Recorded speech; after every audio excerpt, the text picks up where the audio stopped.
दोस्तों, मैं कमलेश रणवा और आप देख रहे हैं मेरा YouTube channel KL science point के नाम से। पिछले वीडियो में हमने बात की थी ब्लड से संबंधित ब्लड ग्रुप्स की बात कर ली थी, उसमें आरएच कारक की बात कर ली थी और अपने जो ब्लड ग्रुप्स के ऊपर जो जीन प्रारूप पाए जाते हैं उनकी हमने है जो बात कर ली थी।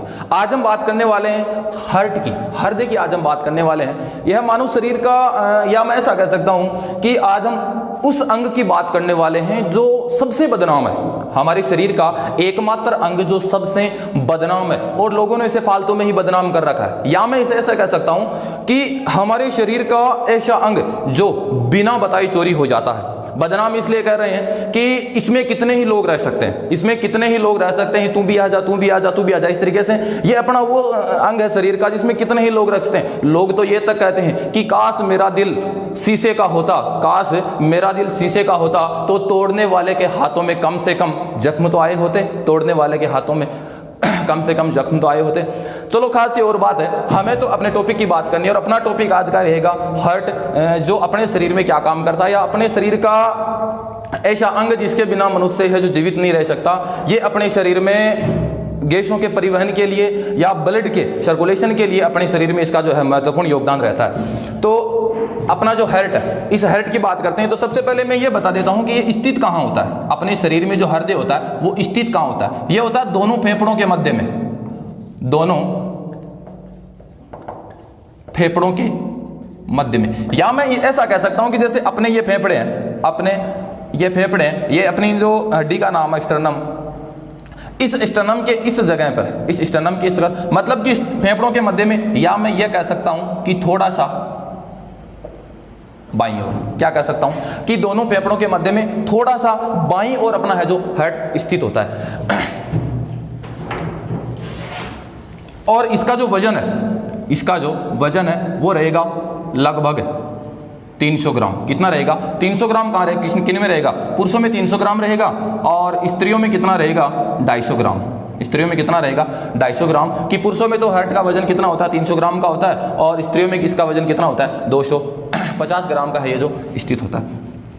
अब ये हार्ट जो स्थित होता है, अब इसकी हार्ट की स्ट्रक्चर देखना, आप संरचना देखना हार्ट की कि ये जो अपना हृदय है ये थोड़ा सा बाईं ओर स्थित होता है। दूसरी बात, इस हृदय के चारों ओर एक आवरण पाया जाता है। ये जो आवरण है इसे मैं कह सकता हूं पेरिकार्डियम। क्या कहा जा सकता है?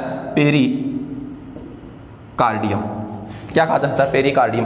कार्डियम से याद आया कि ये जो कार्डियम है, अगर बात की जाए कि हृदय का अध्ययन क्या कहलाता है? Study of heart. हृदय का अध्ययन क्या कहलाता है? हृदय का अध्ययन है जो क्या कहलाएगा? तो हृदय का अध्ययन कहलाता है कार्डियोलॉजी। हृदय का अध्ययन क्या कहलाएगा? कार्डियोलॉजी। अपने हार्ट का अध्ययन कार्डियोलॉजी एक जीव विज्ञान की एक शाखा है जिसमें इस हार्ट का क्या किया जाएगा? अध्ययन किया जाएगा। ये जो पेरिकार्डियम है ये अपने हृदय की सबसे जो बाहरी आवरण होता है उसे क्या कहा जाएगा? पेरिकार्डियम कहा जाएगा। इस पेरिकार्डियम के मध्य, इस पेरिकार्डियम के अंदर की तरफ एक द्रव भरा रहता है। इस पेरिकार्डियम के अंदर की तरफ एक द्रव भरा रहेगा जिसे बोला जाएगा पेरिकार्डियम फ्लूइड। Pericardium fluid. अब ये काम क्या करता है? क्वेश्चन से बनता है कि मनुष्य के शरीर में जो हार्ट पाया जाता है उसे घर्षण से बचाने का काम कौन करता है? तो हार्ट के चारों ओर एक आवरण पाया जाता है जिसे पेरिकार्डियम बोला जाता है। इस पेरिकार्डियम और इन आलिंद और नीलियों के मध्य एक द्रव भरा रहता है जिसे बोला जाएगा पेरिकार्डियम फ्लूइड। ये पेरिकार्डियम फ्लूइड इस हार्ट को घर्षण से बचाने का काम करता है। घर्षण से बचाने का है जो काम कौन करेगा? ये पेरिकार्डियम है जो फ्लूइड करेगा। उसके बाद बात आती है कि ये जो हार्ट होता है, इस हार्ट के, मनुष्य का जो हार्ट होता है ये कितने कोष्ठों में बटा होता है? मनुष्य का हार्ट 4 कोष्ठों में बटा होता है। कितने कोष्ठ में बटा होगा? मनुष्य का हार्ट 4 कोष्ठ में। लेकिन कोई जरूरी नहीं कि प्रत्येक जीव में जो हार्ट पाया जाता है वो 4 ही कोष्ठ में बटा हो। जैसे मैं बात करता हूँ मछली की, जैसे मैं बात करता हूं तो मछली की, तो मछली में जो हार्ट होता है वो कितने कोष्ठ में बटा होगा? मछली का हार्ट 2 कोष्ठ में बटा होगा। उसके बाद में यदि मैं उभयचर की बात करूं, जैसे मेंढक है, तो मेंढक का हार्ट कितने भागों में बटा होगा? 3 भागों में बटा होगा। 2 आलिंद होते हैं और 1 नील्य होता है। उनमें से एक आलिंद विकसित नहीं होता, एक आलिंद व एक नील्य, एक आलिंद व एक नील्य ही 2 कोष्ठ होते हैं इसमें जो पूर्ण रूप से क्या होते हैं? विकसित होते हैं। या फिर अगर मैं 4 कोष्ठों वाले की बात करूं तो जैसे जो सरीसृप प्राणी है, जो सरीसृप प्राणी है उनमें कितने कोष्ठों में बटा होगा? 4 कोष्ठों में बटा होगा। और 4 कोष्ठ होंगे कैसे? ये विकसित नहीं होंगे, अपूर्ण होंगे। पूर्ण रूप से ये जो सरीसृप प्राणियों में जो हार्ट पाया जाता है ये 4 कोष्ठों में बटा होता है और पूर्ण रूप से क्या नहीं होता? विकसित नहीं होता। उसके बाद में जैसे मैं घड़ियाल की बात करूं या मगरमच्छ की बात करूं, घड़ियाल या मगरमच्छ की अगर मैं बात करूं तो घड़ियाल और मगरमच्छ का भी कितने कोष्ठों में बैठा होगा, 4 कोष्ठों में बैठा होगा। इन सरीसृप प्राणी में तो ये हार्ट अपूर्ण विकसित होता है 4 कोष्ठों में बैठा, लेकिन ये जो घड़ियाल मगरमच्छ है, या मैं जैसे ऐसे कह सकता हूं कि जैसे मनुष्य, तो इनमें जो 4 कोष्ठों में बैठा होता है मनुष्य का हार्ट, ये पूर्ण रूप से क्या होगा, इनमें विकसित होगा। तो ये कहना मतलब कि गलत है कि प्रत्येक जीव का शरीर कितने कोष्ठ में बैठा होता है, 4 में, कोई जरूरी नहीं है। प्रत्येक जीव का शरीर अलग अलग कोष्ठों में जो बैठा होता है। साथ ये भी है कि ये भी जरूरी नहीं कि प्रत्येक जो जीव होता है उसमें उसके शरीर में एक ही हट पाया जाए, जैसे केंचुआ, जैसे केंचुआ और कॉकरोच। और एक तीसरा जो प्राणी है वो है अफ्रीकन हाथी। ये 3 अपने आप में अपनी अलग ही पहचान रखते हैं हर्ट के नजरिए से। जैसे मैं सबसे बड़े अगर हर्ट की बात की कि सबसे बड़ा जो हर्ट पाया जाता है वो किस में पाया जाएगा, सबसे बड़ा हर्ट पाया जाएगा अफ्रीकन हाथी में, सबसे बड़ा हृदय जो पाया जाता है। जो केंचुआ होता है उसमें जो हर्ट होता है वो, इस हर्ट के जो भाग होते हैं, या मैं ऐसा कहता हूं कि कितने हर्ट होते हैं, तो केंचुए में जो हर्ट की संख्या होगी वो कितनी होगी, 8 होगी। और जैसे यहाँ पर मछली की बात कर ली, उभयचर की बात कर ली, सरीसृप की बात कर ली, घड़ियाल मगरमच्छ की बात कर ली, मनुष्य की बात कर ली, तो इनके तो मतलब कि 3 से 4 या 2 इन भागों में बैठा होता है। लेकिन जो कॉकरोच होता है उसका जो हर्ट होता है वो सर्वाधिक भागों में बैठा होता है, और उसमें कितने कोष्ठ होते हैं, लगभग 13 कोष्ठ जो होते हैं। दूसरी बात, मनुष्य का, इन जीवों की अगर मैं बात करूं या जैसे मनुष्य की बात करूं तो मनुष्य में किस प्रकार का हर्ट पाया जाता है, तो मनुष्य में हर्ट पाया जाता है मायोजेनिक हृदय। अपना हृदय है जो किसी भी जीव के अगर हृदय की बात की जाए तो उस 2 भागों में बांटा गया उस हृदय को, एक तो मायोजेनिक और एक न्यूरोजेनिक। 2 तरीके से इस हर्ट को क्या किया गया है, डिवाइड किया गया। एक तो होता है हृदय मायोजेनिक, किस प्रकार का, मायोजेनिक प्रकार का। दूसरा होता है न्यूरोजेनिक प्रकार का, न्यूरोजेनिक प्रकार का। अगर मैं बात करूं कि हृदय का जो स्पंदन होगा, मतलब कि हृदय क्या काम करता है, हृदय धड़कन का काम करता है, स्पंदन का काम करता है। अगर वो स्पंदन हर्ट पेशियों के द्वारा करता है, अगर मनुष्य के शरीर में धड़कने वाला या किसी भी प्राणी के शरीर में धड़कने वाला हर्ट पेशियों के द्वारा स्पंदन की क्रिया प्रारंभ करेगा तो वो किस प्रकार का हृदय कहलाएगा, मायोजेनिक हृदय कहलाएगा। और यदि तंत्रिकाओं के द्वारा, न्यूरॉन के द्वारा हृदय की धड़कन प्रारंभ होती है, या हृदय की जो स्पंदन प्रारंभ होगी, या हृदय स्पंदन करने का काम जो तंत्रिकाओं के द्वारा करता है, उस प्रकार का हृदय कहलाएगा, न्यूरोजेनिक हृदय कहलाएगा। और मनुष्य के शरीर में किस प्रकार का हर्ट पाया जाता है, मनुष्य के शरीर में मायोजेनिक प्रकार का है जो हर्ट पाया जाता है। अब देखना आगे है,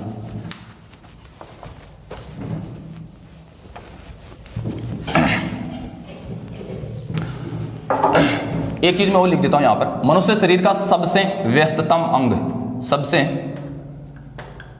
व्यस्ततम अंग कौन सा रहेगा, मनुष्य शरीर का सबसे व्यस्त अंग कौन सा है, हृदय, क्योंकि ये पूरे दिन काम करता रहता है। अब हर्ट की तो बात होगी, सबको पता है कि मनुष्य के शरीर का सबसे व्यस्त अंग कौन सा है, हर्ट है। लेकिन जो बात आती है कि मनुष्य शरीर का सबसे व्यस्ततम भाग कौन सा है, सबसे व्यस्ततम भाग, या मैं अंग को भी कह सकता हूं, इसे थोड़ा सा अगर और डीपली ले जाया जाए तो होगा कार्डियक पेशी। कौन सी पेशी, कार्डियक पेशी। मनुष्य शरीर की जो कार्डियक पेशी है ये सबसे व्यस्ततम पेशी है, जो कहां पाई जाती है, हृदय में है जो पाई जाती है। इसलिए हृदय तो है ही सबसे व्यस्तम, साथ ही साथ इस कार्डियक पेशी का भी या इस अंग का भी नाम याद रखना है कि कार्डियक पेशी अपने शरीर की सबसे व्यस्त। अगर सक्रिय की बात करूं तो कि सबसे सक्रिय पेशी कौन सी है, सबसे सक्रिय पेशी कौन सी है, तब आपका आंसर हर्ट से अलग हटके रहेगा। एक आंख, सबसे सक्रिय पेशियां किस अंग की होती है, आंख की जो होती है। लेकिन व्यस्ततम जो पेशी होती है वो किसकी होती है, हर्ट की होती है। और पेशी का क्या नाम है, कार्डियक पेशी।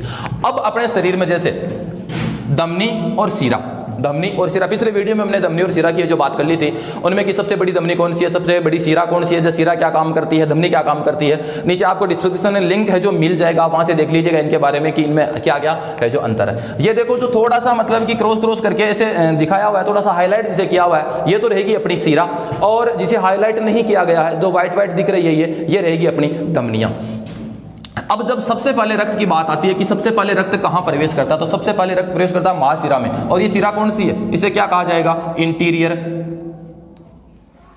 Vena cava, interior vena cava. अगर क्वेश्चन ऐसे आ जाए कि मानव शरीर की सबसे बड़ी शिरा कौन सी है, तब क्या बताओगे, इंटीरियर वेना कोवा बताओगे। और सबसे बड़ी धमनी कौन सी है शरीर की, तो क्या बताओगे, एरोटा, तो क्या बताओगे, एरोटा। अब सीधी सी बात है कि इन वेना कोवा या इंटीरियर वेना कोवा या सभी शिराओं की अगर मैं बात करूं तो शिराओं में रक्त कैसा बहेगा, शिराओं में रक्त बहता है अशुद्ध। ये अशुद्ध रक्त सबसे पहले इस महाशिरा से प्रवेश करता हुआ, इधर भी महाशिरा इधर से भी प्रवेश करेगा, इस महाशिरा से प्रवेश करता हुआ रक्त सबसे पहले कहां आएगा, दाएं आलिंद में। कहां आएगा, दाएं आलिंद में आता है। कहाँ पर आएगा, दाएं आलिंद में आता है। इस दाएं आलिंद में रक्त आने के बाद जैसे ये दाएं आलिंद पूर्ण रूप से भर जाता है तो यहाँ पर एक देखो पेसमेकर एक संरचना बनाई हुई है जिसे मैं पेसमेकर कह सकता हूँ, या मैं इसे SA नोड कह सकता हूँ। क्या कह सकता हूँ, SA नोड कह सकता हूँ, या SAN कह सकता हूँ, या इसे पूर्ण रूप से कहा जाएगा तो ऐसा कहा जा सकता है साइनो ऑरिक्यूलर नोड, साइनो ऑरिक्यूलर नोड इसे हम जो कह सकते हैं। कि अपने मानव शरीर में जो साइनो ऑरिक्यूलर नोड होता है वो क्या काम करता है, ये काम करता है हृदय की धड़कन को प्रारंभ करने का काम।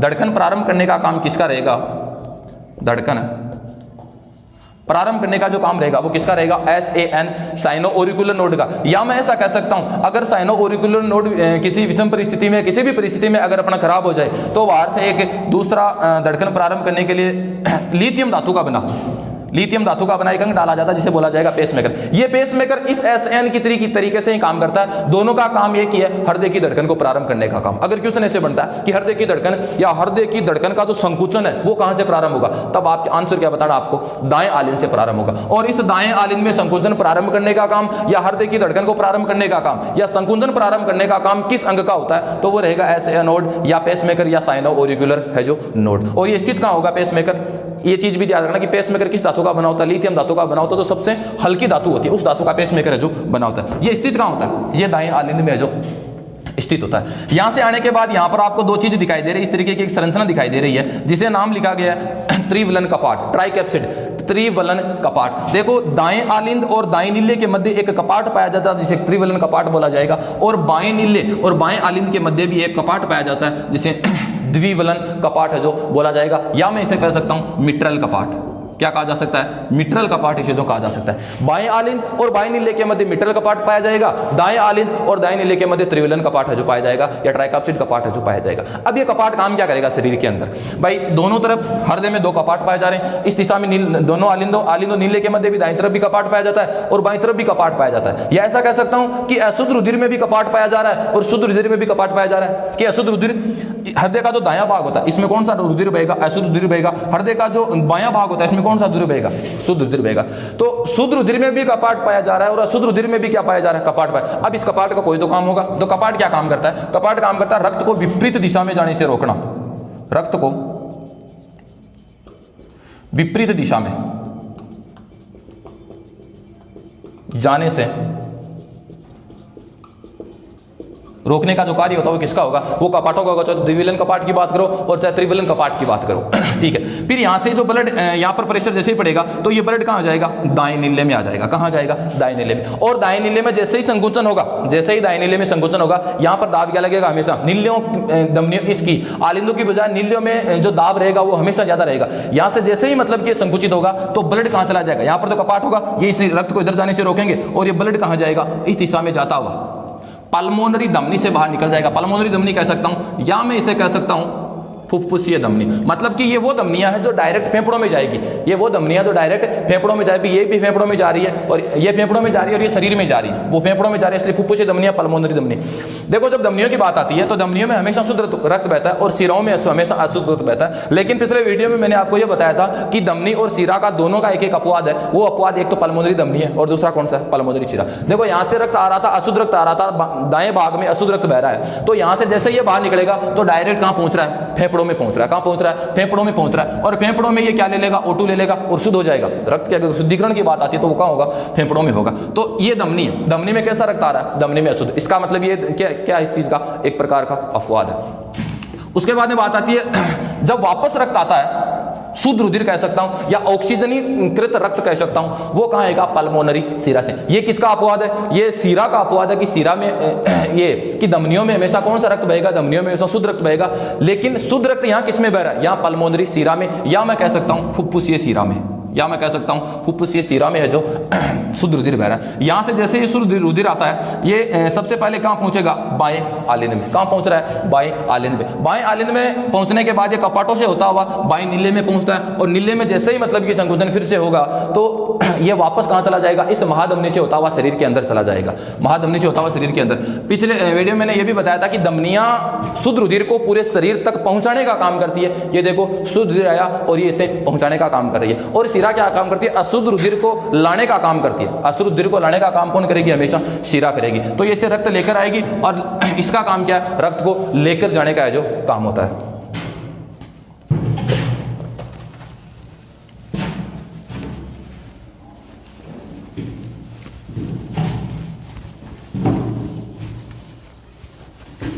अब बात आती है रक्तदाब वगैरह की।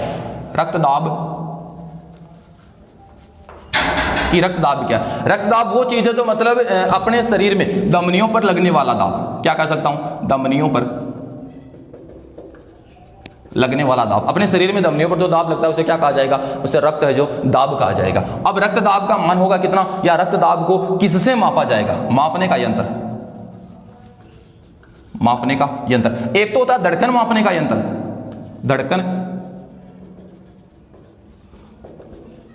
मापने का यंत्र, कि मनुष्य के शरीर में जो धड़कन मापी जाएगी वो किस यंत्र से मापी जाएगी। या मैं ऐसा कह सकता हूं कि जो धमनियों में जो रक्तदाब होगा वो किससे मापा जाएगा। देखो दोनों अलग अलग यंत्र है। ये तो रहेगा स्टेथोस्कोप,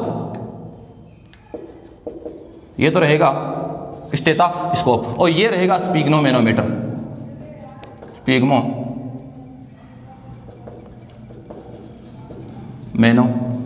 कि धमनियों में जो रक्तदाब का मापन किसके द्वारा किया जाएगा, स्पिग्नोमेनोमीटर के द्वारा किया जाएगा। और जो धड़कन जो प्रारंभ होती है अपने दाएं आलिंद से, ऐसे यान से, इसे मापने का यंत्र किससे किया जाएगा, स्टेथोस्कोप से। स्टेथोस्कोप ध्वनि के परावर्तन के सिद्धांत पर काम करता है। वैसे किस सिद्धांत पर, परावर्तन के सिद्धांत पर काम करता है। और इसकी खोज लीनी नामक वैज्ञानिक ने की थी। किस वैज्ञानिक ने की थी, लीनी नामक। क्वेश्चन ये भी बन सकता है कि स्टेथोस्कोप ध्वनि के किस सिद्धांत पर काम करेगा, तो स्टेथोस्कोप ध्वनि के परावर्तन के सिद्धांत पर जो काम करेगा। अब ये रक्तदाब का मान अपने शरीर में होगा कितना। देखो ये रक्तदाब जो सबसे पहले स्टीफन हेल्स नामक वैज्ञानिक ने रक्तदाब के बारे में बताया था।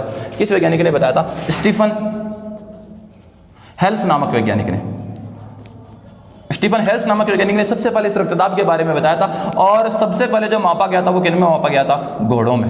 सबसे पहले रक्तदाब का किस में मापा गया था, घोड़ों में। अगर रक्तदाब होता क्या, देखो एक तो होता है सिस्टोलिक, एक तो होता है सिस्टोलिक, और दूसरा होगा डायस्टोलिक। कह सकता हूं परकुंचन या अनुशीतलन, परकुंचन या अनुशीतलन कह सकता हूं कि सिस्टोलिक और डायस्टोलिक। यहां पर देखो जो हर्ट हो रहा है वो इस ब्लड को लाने का काम भी कर रहा है और ले जाने का काम भी कर रहा है। दोनों काम कौन कर रहा है, हर्ट कर रहा है। तो एक तो हो रहा है सिस्टोलिक और दूसरा कौन सा है, डायस्टोलिक। इनके आने से जाने से जो इस हृदय में एक ध्वनि उत्पन्न होती है, लब डब की ध्वनि उत्पन्न होती है। कौन सी ध्वनि उत्पन्न होगी, लब डब की। और सिस्टोलिक और डायस्टोलिक जो है 120 और 80, 120 और 80 जो इस रक्तदाब का जो मनुष्य के शरीर में जो मान है वो लबडब की ध्वनि उत्पन्न करता है। ये 120 और 80 किसकी ध्वनि उत्पन्न करेगा, लबडब की। सिस्टोलिक तो परकुंचन होगा, हृदय जब परकुंचन की अवस्था में, अनुशीतलन की अवस्था में आएगा उसे क्या बोला जाएगा, डायस्टोलिक हो जाएगा। और इस रक्तदाब का मान कितना है, 120 से 80 mmHg। ये mmHg है कि मतलब कि 120 मिलीमीटर पारे का जितना दाब होता है, 120 मिलीमीटर पारे का जितना दाब होता है उसे सिस्टोलिक आ जाएगा। और 80 मिलीमीटर पारे का जितना दाब होता है उसे क्या कहा जाएगा, डायस्टोलिक आ जाएगा। अब ये कई बार क्या होगा कि ये बढ़ भी सकता है और घट भी सकता है। कई बार क्या होगा 120 से ज्यादा भी हो सकता है, 80 से भी क्या हो सकता है, ज्यादा भी हो सकता है, या क्या हो सकता है, कम भी हो सकता है। देखना ज्यादा कब होगा और कम है जो कब होगा। ज्यादा हो सकता है तो 140 से मैं 90 कर सकता हूं, जिसे तो मैं कह सकता हूं हाइपरटेंशन। रक्तदाब का सामान्य से अधिक होना, रक्तदाब का सामान्य से अधिक होने को क्या कहा जाएगा, हाइपर टेंशन कहा जाएगा। और रक्तदाब का सामान्य से कम होना, 110 से 70 का होना, इसे कहा जाएगा हाइपो टेंशन। क्या कहा जाएगा, हाइपोटेंशन। हाइपरटेंशन और हाइपोटेंशन से कहा जाएगा। अगर सामान्य से रक्तदाब अधिक हो रहा है तो इसे हाइपोटेंशन कहा जाएगा, और जब सामान्य से कम हो रहा है तो इसे क्या कहा जाएगा, हाइपोटेंशन कहा जाएगा। अब ये जो हार्ट होता है ये मतलब कि अपने शरीर में धड़कता है, तो धड़कन के साथ क्या काम करता है, धड़कता है। और धड़कन वास्तव में होती कितनी है, कितना रक्त ये दिन में या मिनट में है जो पंपिंग कर सकता है। देखो 1 मिनट में मनुष्य का हृदय कितनी बार धड़केगा, 72 बार। 1 मिनट में 72 बार धड़कन। और धड़कन मापने का यंत्र कौन सा बताया था, स्टेथोस्कोप। कौन सा बताया था, स्टेथोस्कोप। 1 मिनट में कितनी बार धड़केगा, 72 बार। लेकिन कब, ये सामान्य अवस्था की बात की जा रही है। किस अवस्था की बात की जा रही है, सामान्य अवस्था की। जब हम दौड़ते हैं या कोई काम करते हैं तो उस समय अपनी धड़कन है जो सामान्य से क्या हो जाएगी, हमेशा अधिक हो जाएगी। अब जब मैं भ्रूणावस्था की, ये तो सबको पता है, लेकिन पता क्या नहीं रहता कि भ्रूणावस्था में जब तक शिशु जन्म नहीं लेता, उस अवस्था की जब मैं बात करूं तो उस समय जो हार्ट धड़कता है वो 140 से 150 बार हृदय की धड़कन होती है। कि भ्रूणावस्था में हृदय की धड़कन क्या रहेगी, तो भ्रूणावस्था में हृदय की धड़कन रहेगी 140 से 150 50 बार, 140 से 150 बार। ठीक है, अब ये धड़कन कब बढ़ेगी या कब कम होगी? देखो अपने शरीर में जो ये CO2 होती है, जो CO2 होती है, CO2 खुद किस प्रकृति की होती है? अम्लीय प्रकृति की होती है। किस प्रकृति की होती है? अम्लीय प्रकृति की होती है। और अपना जो रक्त होता है, अपना जो रक्त होता है वो किस प्रकृति का होता है? क्षारीय प्रवृत्ति का होता है। किस प्रकृति का है? क्षारीय प्रकृति का है। अगर ये खुद अम्लीय प्रकृति का कब होगा? भाई रक्त क्षारीय प्रकृति का, और क्षारीय प्रकृति में ये क्या काम करता है कि O2 को परिवहन का काम करने का होता है। रक्त का काम क्या? O2 को परिवहन का काम, या हृदय का काम क्या? अगर मैं हृदय के काम की बात करूं तो हृदय अपने शरीर में जो क्या काम करता है? हृदय अपने शरीर में O2 के परिवहन का काम करता है। हृदय अपने शरीर में O2 के परिवहन का काम कर रहा है। बाकी चीजें सारी की सारी फालतू है। O2 का काम किया, इसे हृदय का काम किया O2 के परिवहन करने का काम है। बाकी गानों में दिल धड़कता है, मेरा दिल तोड़ दिया और उसने, वो मेरा दिल ले गया और वो मेरा दिल ले गया, ये सारी की सारी चीजें हैं, ये फालतू की बेकार है। इस हर्ट को फालतू में जो बदनाम किया गया, ये सारा का सारा जो काम होता है, अपना प्यार है, गरना है, किसी से नफरत है, किसी से प्यार है, किसी से गरना है, भूख है या प्यास है, ये सारे के सारे काम अपने हार्मोन्स करते हैं। कौन करते हैं? अपने हार्मोन्स करते हैं। या मैं ऐसा कह सकता हूं कि अगर इस प्यार और गणना का संबंध इस हर्ट से नहीं है तो शरीर के किस भाग से? तब मैं यहां पर आपका आंसर दे सकता हूं कि ये सारा का सारा काम कौन करता है? हाइपोथैलेमस करता है। कौन करेगा? हाइपोथैलेमस करेगा। कि शरीर में जो ये जो प्यार, गणना, भूख, ये सारी की सारी चीजें, इनको नियंत्रित का काम कौन करेगा? हाइपोथैलेमस। और हाइपोथैलेमस जो भाग है वो अपने मस्तिष्क का पार्ट है। किसका पार्ट है? मस्तिष्क का। तो ये सारी चीजें कंट्रोल कहां से होगी? ये मस्तिष्क से होगी। बाकी मस्तिष्क से होगी।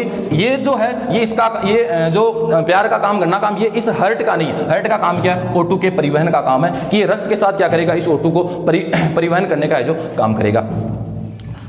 अगर शरीर का pH मान, देखो जो चीज चल रही थी वो देखना,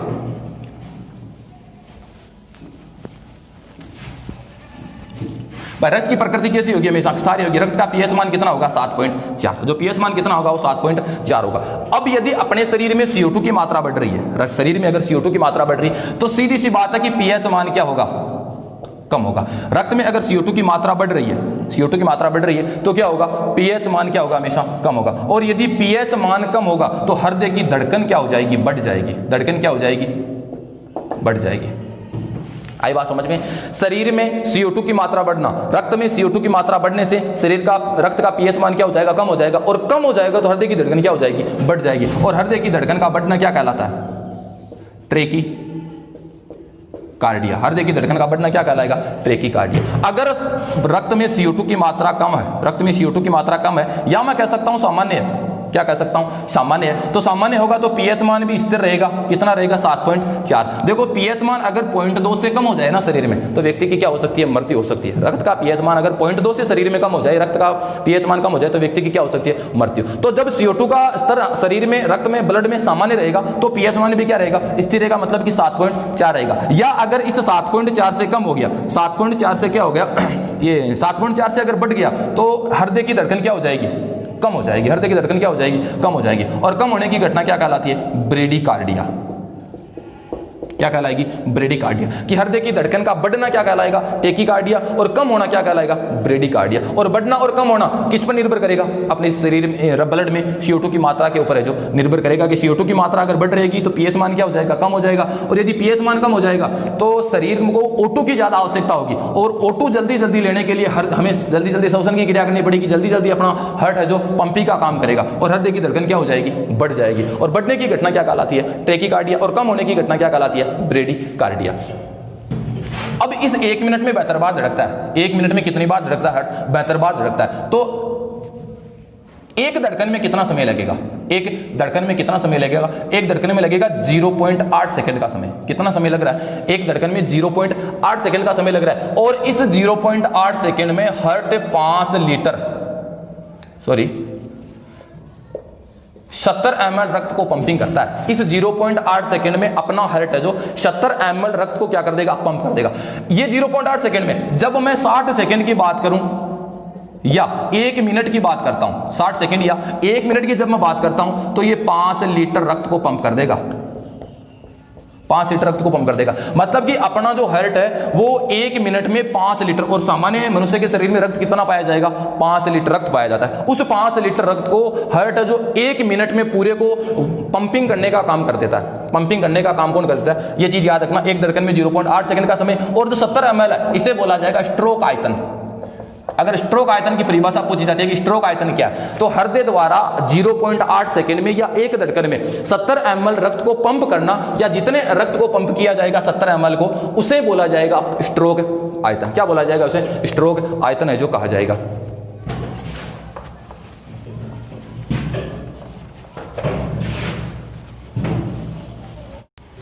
अब बात आती है, देखो 2-3 क्वेश्चन हो रहा है। ECG, electrocardiocephalography, electro cardio cephalography. ECG क्या है? इलेक्ट्रोकार्डियोसेफेलोग्राफी क्या है? भाई अपने शरीर में जो भी हृदय की धड़कन होती है उस धड़कन को तरंगों के रूप में व्यक्त करना, या अपने शरीर में रोगों की जांच के लिए, रोगों के निदान के लिए जो कार्य किया जाएगा, जो ग्राफ बनाया जाएगा, उसे क्या बोला जाएगा? ईसीजी। ईसीजी किससे संबंधित? क्वेश्चन कई बार पूछा गया कि ईसीजी किससे संबंधित है, क्या बताओगे? ईसीजी हृदय से संबंधित। अगर ये पूछ लिया जाए कि ईओजी किससे संबंधित है, ईईजी किससे संबंधित, तो क्या बताओगे? ईईजी किससे संबंधित है या ईओजी किससे संबंधित है? देखो ओक्यूलोग्राफी है जो आपकी आंख से संबंधित है, और जो ईईजी है एक और है ईएमजी। ईईजी किससे संबंधित है? मस्तिष्क से संबंधित है, और ये ईएमजी है ये पेशियों से संबंधित है। किससे संबंधित है? पेशियों से। तो ये क्वेश्चन मतलब कि मिलान वाले के अकॉर्डिंग पूछा जाता है कई बार, या डायरेक्ट भी पूछा जाता है कि ईसीजी किससे संबंधित है? हृदय से। इलेक्ट्रोओक्यूलोग्राफी किससे संबंधित है? आंख से संबंधित है। इलेक्ट्रोएन्सेफेलोग्राफी किससे संबंधित है? मस्तिष्क से संबंधित है। इलेक्ट्रोमायोग्राफी किससे संबंधित है? तो ये किससे संबंधित है? पेशियों। अपन को बात किसकी करनी है? ईसीजी की धड़कन को तरंगों के रूप में व्यक्त करना, या ग्राफ के रूप में प्रदर्शित करना, या ग्राफ के रूप में प्रदर्शित करना, ग्राफ के रूप में प्रदर्शित करना क्या कहलाएगा? उसे क्या कहा जाएगा? ईसीजी कहा। एक वर्ड होता है एंजियोग्राफी। एंजियोग्राफी क्या है? हृदय में जो भी बाधा होती है उस बाधा को दूर करने की तकनीक। भाई हृदय में कोई भी अगर बाधा उत्पन्न हो रही है तो उस बाधा को दूर करने की जो तकनीक है वो क्या कहलाएगी? एंजियो। अब बाधा कैसे आ सकती है? भाई हृदयाघात हो सकता है, या हो सकता है हृदयापात। और ये कब होगा?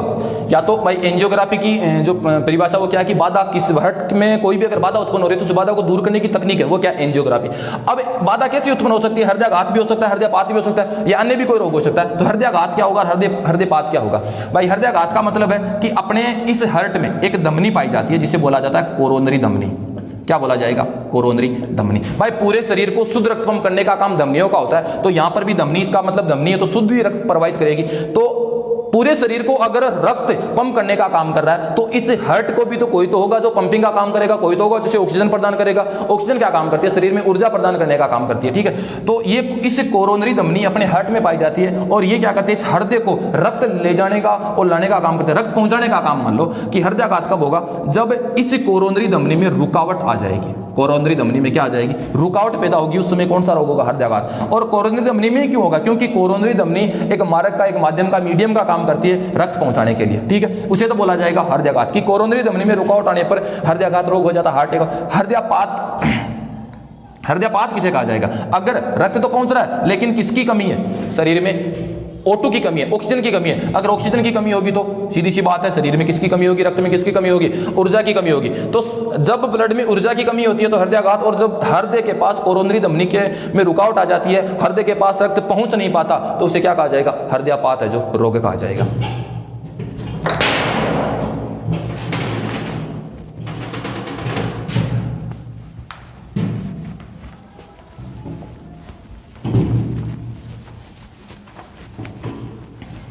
अब आ जाती है हृदय ट्रांसप्लांट। देखो एक बार हृदय ट्रांसप्लांट, एक चीज और बता देता हूं कि ऐसा नहीं है कि हृदय को कृत्रिम हृदय या नहीं बनाया जा सकता। एक हृदय का नाम है कृत्रिम हृदय, जिसे बोला जाएगा जार्विक 7। ये भी किस धातु का बना होगा? लिथियम धातु का है जो बना, कि जार्विक 7 एक प्रकार का कृत्रिम हृदय किस धातु का बना होता है? लिथियम धातु का। अब इस हृदय जब ट्रांसप्लांट की बात आती है कि हृदय, अगर किसी व्यक्ति के शरीर में हृदय खराब हो रहा है, कोरोनरी धमनी में रुकावट पैदा हो रही है, तो मतलब कि हृदय का ट्रांसप्लांट किया जाएगा, मतलब कि दूसरा हृदय चेंज किया जाएगा। तो ट्रांसप्लांट का जो काम होगा वो सबसे पहले अमेरिका में, दक्षिणी अमेरिका में डॉक्टर क्रिश्चियन बर्नार्ड द्वारा किया गया था। डॉक्टर क्रिश्चियन बर्नार्ड के द्वारा जो दक्षिणी अमेरिका में डॉक्टर किशमिन बर्नार्ड के द्वारा सबसे पहले हृदय का जो प्रत्यारोपण जो किया था। अगर मैं भारत की बात करूं तो भारत में डॉक्टर वेणुगोपाल राव ने सबसे पहले हृदय ट्रांसप्लांट का काम किया था दिल्ली एम्स में सबसे पहले हृदय ट्रांसप्लांट का काम किया गया था भारत में डॉक्टर वेणुगोपाल राव के द्वारा। और दक्षिणी अमेरिका में जो हृदय ट्रांसप्लांट का काम जहां से शुरुआत हुई थी हृदय ट्रांसप्लांट की, वो दक्षिणी अमेरिका से हुई थी। और दक्षिणी अमेरिका के एक वैज्ञानिक थे डॉक्टर किशमिन बर्नार्ड, जिनके द्वारा जो हृदय का ट्रांसप्लांट किया गया था।